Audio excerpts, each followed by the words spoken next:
Hello, everybody. My name is Jerry Chan, and I'm the CEO of TAAL. And I would like to take a couple of moments to share with you some little bit about myself and what TAAL does. So TAAL was originally a mining company focusing on building some custom ASIC chips for hashing. But sometime late last year, the decision was made by the shareholders that the business model of continually trying to play catch up with a lot of the manufacturers, chip manufacturers in the space, was not a real sustainable model. And so that's when I was brought in or given the opportunity to sort of change the business model of TAAL and to implement a long-term strategy that could be profitable profitable for the foreseeable future as a blockchain infrastructure company. So what is TAAL in a nutshell? Basically, what we are is a vertically integrated, enterprise-grade blockchain infrastructure service provider. So that's a big mouthful. But what that basically means is we intend to fulfill the role of facilitating the use of the Bitcoin blockchain for all enterprises who wish to use it for its unique utility and its unique advantages in the fact that it is a global and transparent, immutable ledger that everybody can use as an objective source of truth and source of timestamping. So a little bit about myself before I go into more about our business model. I am a techie by training. I'm an electrical engineer, but I spent 11 years at Goldman, 3 years at JP Morgan, and 2 years at SBI Group, all of which are financial services companies, working on the technology of trading systems and being very close to the security side in the markets. And it was around that time that I learned about Bitcoin, sometime around 2012. And I'd like to say that I was probably one of the first phase of outsiders to join Bitcoin, in that I wasn't an original cryptographer or a programmer who got in earlier than that. Now, the reason why Bitcoin interested me was I remember after I heard about it and I read the white paper, the thing that caught my eye was the fact that the security model was not technical or mathematical or cryptographic in nature, but it was actually economical in nature. So given that I had spent a good decade in markets, in the financial markets, I had a good understanding of why that actually might be the only way that could work. If you wanted to create a stateless money system or a cash, it must have a model where the participants in the network are economically incentivized to be honest. And that was very intriguing to me. So that's how I got into Bitcoin. And like a lot of you who were around that time, I was very excited about the possibilities that Bitcoin sort of opened up in terms of corporate use, enterprise use, in terms of back office reconciliations, and this whole economy that could be unlocked, this whole micro transaction economy that could be unlocked because of it. So like a lot of you, I was quite disappointed in 2015 when the infamous scaling debates of Bitcoin happened, and which eventually resulted in a couple of splits from the protocol. And that was quite disappointing because a lot of what was promised with Bitcoin sort of died with that original original debate.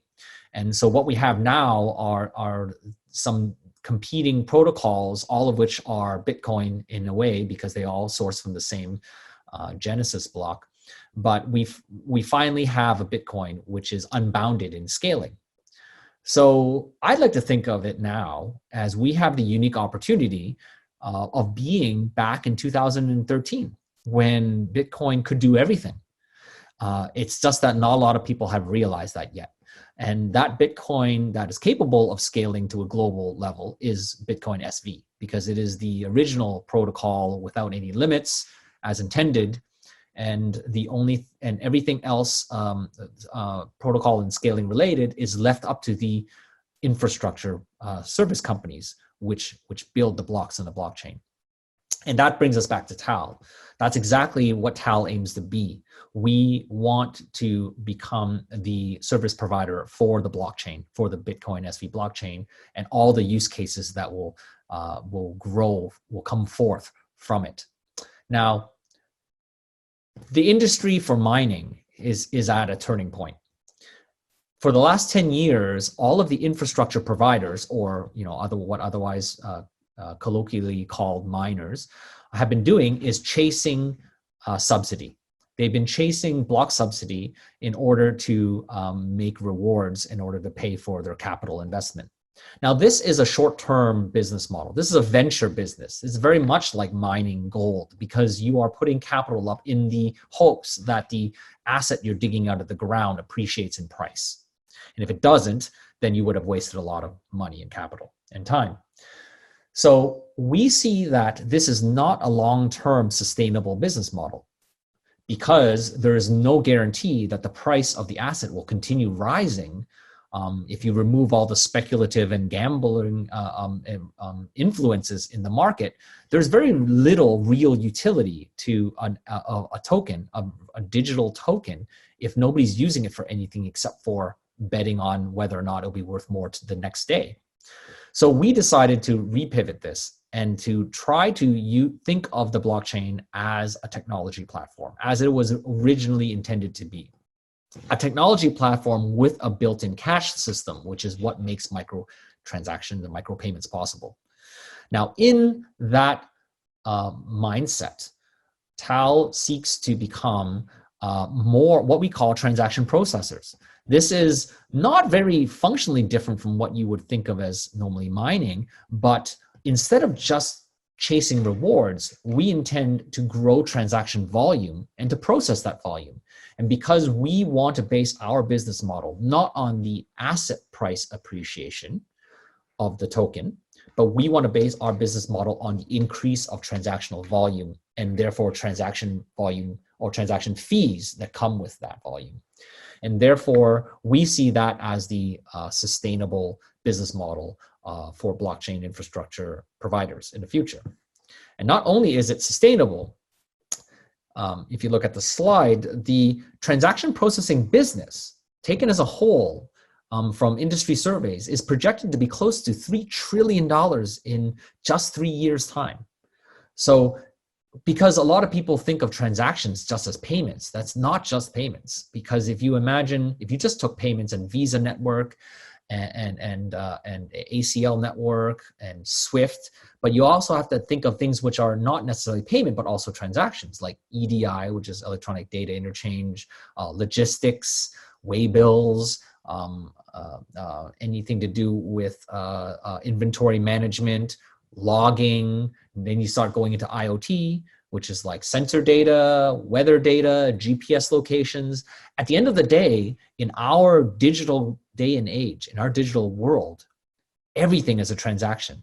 So if everything is a transaction, you can imagine that everything happening in the global economy could pay a small fee. And if we were to capture just a small part of that fee, we stand to become a very, very, very large company. And so that is that I think is the basis, the foundation of our outlook, business outlook, which is transaction processing. And I hope to we're working on a platform on which we are going to open our doors to companies who wish to give us their transactions directly. And then we, TAAL, will process them for you and put them on the blockchain and guarantee that they'll get in there somehow or another. And we will guarantee, confirmation times if that's something that it's a premium service that a company may want to pay for. Most importantly, though, enterprises, unlike individual users or developers, want to have a contractual party, a public company like TAAL, to stand on the other side of a contract if they are going to use the blockchain like a piece of technology. They want somebody to stand there and to be responsible for and to actually make sure that these things get processed. Just like a regular technology service provider should. And that's very, very important. Along with that, a lot of companies are not going to want to transact in the token itself. A lot of these companies may want to transact in fiat currencies. And that's also something, a service that we are very, very well poised to offer, being that we are a public company and are here to provide a service. So the transaction processing business is our first tier. The other 4 tiers of our what we call the 5 pillars of profit are building upon the transaction processing economy. The second of which I'd like to talk a little bit quickly about is the data economy, or the data storage services. Once everything becomes transactionalized, and given the sufficient encryption technology and the ability to have ownership claims over data, these technologies will soon allow people to start taking back their data from these centralized data aggregators like Facebook and Twitter and Instagram, and basically own their data and be able to sell it selectively if they wish. So we are about to see the disintermediation of a lot of the data, what has caused the internet to become a sort of this model where ads and taking people's data and monetizing it becomes the way internet companies make money. And I think we see that given this transformation, this could be an extremely freeing transformation for people who create data and content creators, and even your things like your surfing history or your health information or your blogs. All of these things are made having ownership and control over your data on the internet opens up a huge possibility for data markets. And this is a very, very lucrative business, slated to or expected to grow to over $200 billion in just 5 years. And this is something that is uniquely enabled by blockchain technology. So things, once data becomes freed from these data silos today, you'll soon need things like data searching, data indexing, data retrieval, data archiving. All of these services can be provided, and we seek to provide these services for companies which wish to use the Bitcoin blockchain as their sort of like the historical record of their data stores. The third one of our pillars, blockchain compute services, comes naturally after data, because as we disintermediate the data from these silos where they're contained, it's natural that the compute services, which are normally thought of as cloud computing, can also be broken up into little pieces. And therefore the network, the cloud really truly becomes a cloud as it was originally intended, in that everybody with a bit of computational resources can then offer it up for sale and then execute a little part of code and then naturally get paid for it in Bitcoins or in some sort of token, which would represent some monetary value. So this is one other pillar of profit which we intend to develop, where we believe that economies of scale and having a vertically integrated infrastructure company will allow us a unique competitive advantage in that space.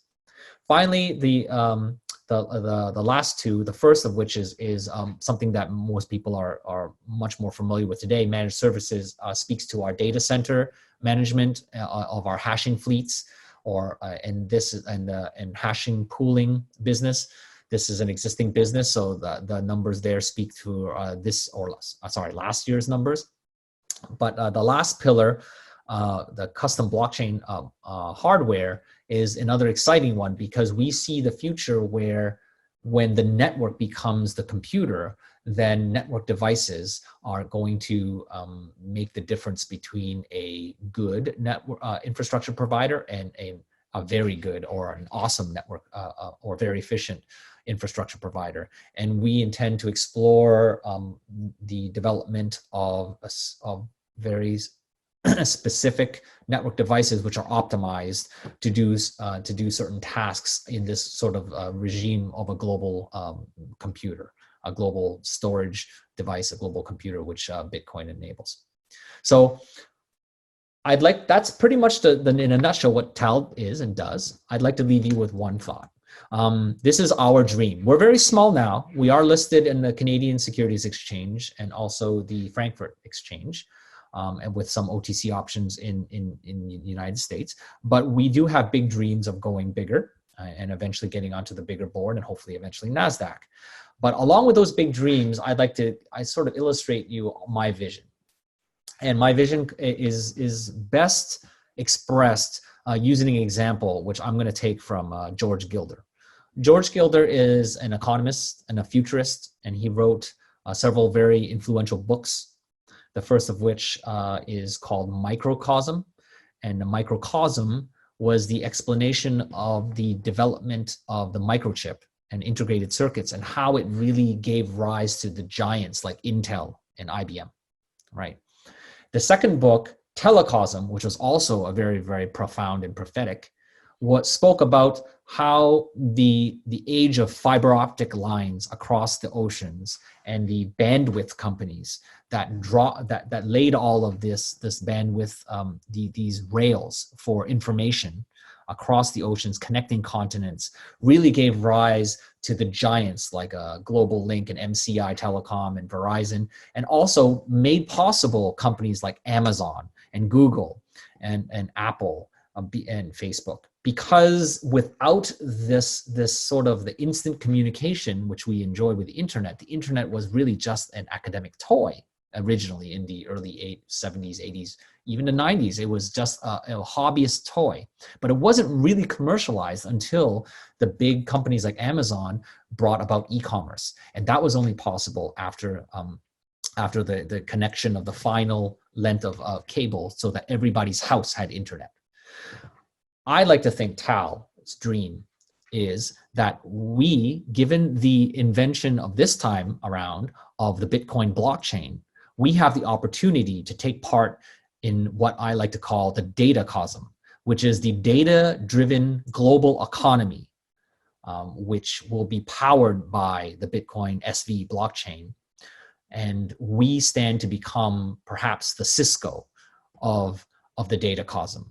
And I believe our roadmap for the next 5 years of building out the sustainable infrastructure service provider business, starting with transaction processing, will hopefully eventually lead us there.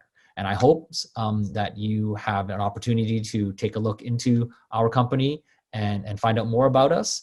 And if you have any other questions, unfortunately, I'm not there to take any questions because I'm not there live, but I hope to see you soon at some conference in the future where I will be more than happy to explain to you more about how our roadmap is going on. And with that, I'd like to thank you, everybody. Thank you, host, for having me speak here, and I wish you a good conference, and I hope you have a healthy and wonderful day. Thank you very much. Bye.